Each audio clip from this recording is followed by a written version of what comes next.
Good morning friends. आज तर सकाळी सकाळी एवढं काम होतं की सुचतच नव्हतं काय करावं काय नाही. कारण की आज आमचं साऊचं अन्नप्राशन करायचं होतं मला. त्याच्यासाठी मग आम्ही आज सकाळी सकाळी कामाला लागून गेलो होतो. अन्नप्राशनसाठी ते डायनिंग टेबल, कोण काय काय डेकोरेशन बनवतं त्याच्यासाठी भरपूर वस्तू लागतात. आम्ही आधीच आणून ठेवल्या होत्या, तर पण बाकी खुर्च्या, डायनिंग सेट, डिनर सेट बनवायचे बाकी होते. त्याच्यामुळे मी आजच बनवणार होते. पण मला वेळ नव्हता, त्याच्यामुळे आईंना सांगितलं की तुम्ही डिनर सेट बनवून घ्या. त्याच्यामुळे आईन ते बनवत होते.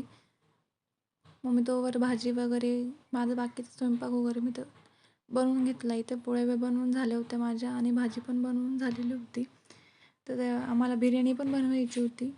तर मी इथे बिर्याणीचं सगळं साहित्य कापून ठेवलं होते, कारण आमच्या मोठ्या ताई खूप सुंदर बिर्याणी बनवतात. आम्ही त्यांच्या हाताची बिर्याणी बनवतो. त्याच्यामुळे ताईंना मी सगळे वस्तू कट करून घेतल्या. ते डेकोरेशनसाठी सगळं साहित्य लावत होते.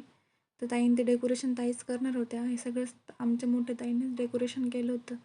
खूप सुंदर डेकोरेशन झालं होतं.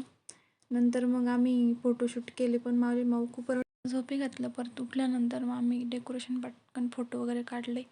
तसंच पटकन आवरून घेतलं. कसं वाटलं आजचा मिनी ब्लॉग कमेंट करून नक्की कळवा.